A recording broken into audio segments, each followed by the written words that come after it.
एक छोटे से गांव में शंकर नाम का एक व्यक्ति अपनी बीवी और अपनी गाय के साथ रहा करता था। शंकर के घर का गुजर बसर उसकी गाय के द्वारा ही चला करता। ऐसे ही एक रात शंकर अपनी बीवी के साथ सो रहा होता है, तभी जोर से हवाएं चलने लगती हैं और एक साया उड़ता हुआ नगरी में आ जाता है। मुझे बहुत कमजोरी हो रही है, अगर मुझे किसी का शरीर नहीं मिला तो मैं जीवित नहीं बचूंगी। इतना बोलकर वो चुड़ैल शंकर के घर की ओर चल देती है। तभी उसे एक गाय के रंभाने की आवाज सुनाई देती है। गाय की आवाज सुनकर चुड़ैल एक बार फिर से बोलती है, ये सुनसान गांव, गाय की आवाज कहाँ से आ रही है? गाय की आवाज। मुझे किसी भी हालत में किसी भी जीव का शरीर चाहिए, अब चाहे वो इंसान का हो या गाय का, मुझे उसके शरीर पर कब्जा करना ही होगा। इतना बोलकर चुड़ैल गाय की आवाज का पीछा करती है और उस तक पहुँच जाती है जहाँ वो गाय उसके बछड़े को जन्म देती है। गाय थोड़ी बीमार होती है। बीमार गाय को देखकर चुड़ैल बोलती है, मैं इस बछड़े में तो प्रवेश नहीं कर सकती क्योंकि ये अभी बहुत छोटा है और ये गाय पहले से ही बीमार है। अगर मैं इसके शरीर में गई तो शायद मैं इस गाय के शरीर से बाहर नहीं निकल पाऊंगी। इतना बोलकर चुड़ैल चांद की ओर देखती है। चांद भी अब पूरा होने वाला है, काली रात जाने वाली है, मेरे पास अब कोई दूसरा रास्ता नहीं। अपनी जान बचाने के लिए मुझे इसी गाय में प्रवेश करना होगा। इतना बोलकर चुड़ैल गाय में प्रवेश कर जाती है। अगली सुबह गाय का बछड़ा अपनी माँ का दूध नहीं पीता। ये देखकर शंकर को थोड़ा अजीब लगता है। वो बछड़े को सहलाते हुए उससे बोलता है, अरे ये क्या, मैं जब भी दूध निकालने के लिए आता था तो बच्चू मुझे देखकर तुरंत अपनी माँ का दूध पीने लगता था, पर आज ऐसा नहीं है और बच्चू अपनी माँ से दूर बैठा है। ये सोचकर शंकर बछड़े के पास जाकर बोलता है, नटखट बच्चू, क्या हुआ आज तुम अपनी माँ का दूध क्यों नहीं पी रहे? बछड़ा जोर से चिल्लाने लगता है और वहाँ से भागने की कोशिश करता है। ये देखकर शंकर उसे उसकी माँ से दूर करके दूसरे खोटे में बांध देता है। बछड़े की आवाज सुन शंकर की बीवी लता बाहर आती है और शंकर से बोलती है, अरे ये क्या किया आपने? एक बच्चे को उसकी माँ से दूर करोगे तो वो चिल्लाएगा ही ना। आपको पता है ना कि बच्चों को हमें तंग करने की आदत है। जब भी वो आपको दूध निकालता हुआ देखता है तो आपसे पहले वो दूध पीने लगता है और आप भी ऐसा कर रहे हैं। पर लता, आज ऐसा नहीं है। न जाने क्यों आज बच्चू खुद अपनी माँ से दूर भाग रहा है। आज मुझे आता देख उसने अपनी माँ का दूध भी नहीं पिया, उल्टा मुझे देखकर वो रंभाने लगा और अपनी माँ से दूर भागने लगा।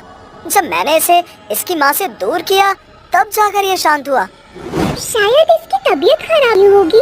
आप जाकर दूध निकालिए, तब तक मैं जानवर के डॉक्टर को बुला लाती हूँ। अब वही बच्चों को देखकर उसके स्वास्थ्य के बारे में बताएंगे। इतना बोलकर लता वहाँ से चली जाती है और शंकर दूध निकालने के लिए गाय के पास जाता है। तभी वो गाय शंकर को जोरदार लात मारती है। शंकर दूर जाकर गिर जाता है, पर फिर भी शंकर हिम्मत नहीं हारता। एक बार फिर से दूध निकालने जाता है, परंतु जब वो दूध निकालता है तो गाय से दूध नहीं निकलता। ये देखकर शंकर बहुत ज्यादा हैरान हो जाता है। तभी वो देखता है कि उस गाय की आंखें लाल हो चुकी हैं। ये देखकर शंकर खुद से बोलता है, ये आज क्या हो रहा है?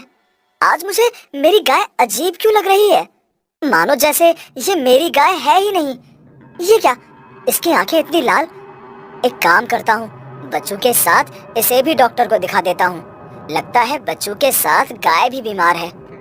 थोड़ी ही देर में लता डॉक्टर के साथ घर आती है। डॉक्टर गाय और उसके बछड़े दोनों को देखता है।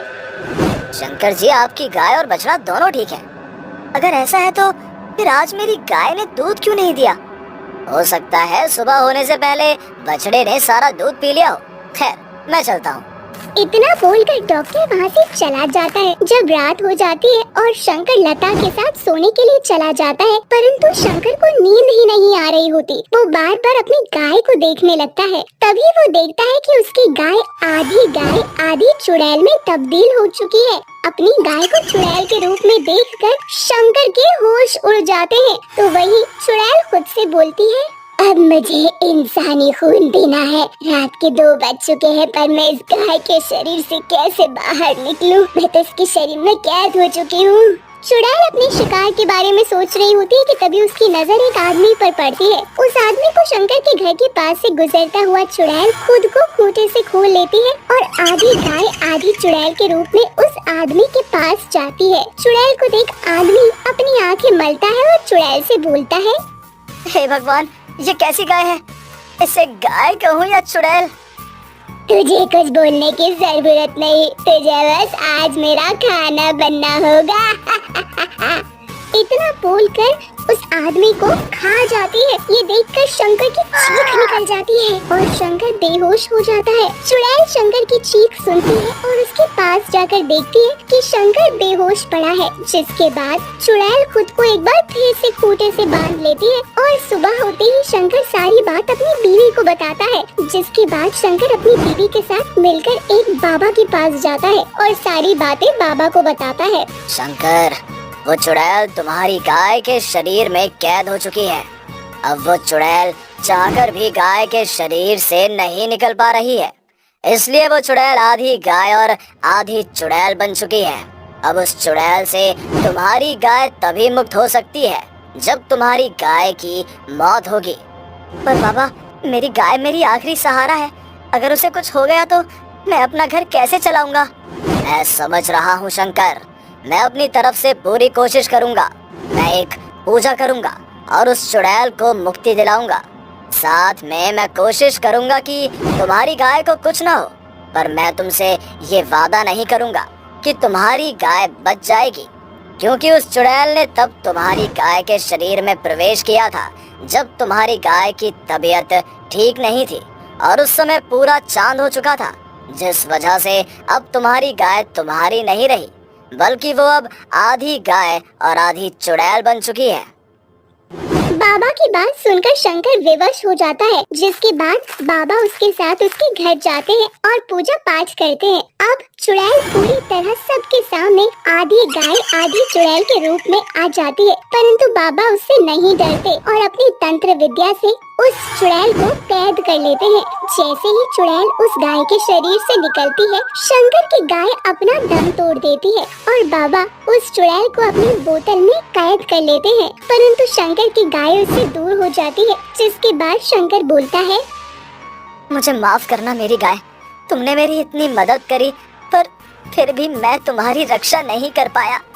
इतना बोलकर शंकर रोने लगता है। तभी वो देखता है कि उसकी गाय जीवित हो चुकी है। ये देखकर शंकर हैरान हो जाता है और बाबा बोलते हैं, तुम्हारी गाय पर स्वयं देवी माँ का आशीर्वाद है शंकर, इस वजह से तुम्हारी गाय बच गई और ये चुड़ैल मेरी बोतल में कैद हो गई। अब तुम फिक्र मत करो और पहले की तरह अपनी जिंदगी जियो। जिसके बाद शंकर एक बार फिर से पहले की तरह अपनी जिंदगी जीता है और उस बछड़े को अपनी माँ के साथ फिर से बांध देता है।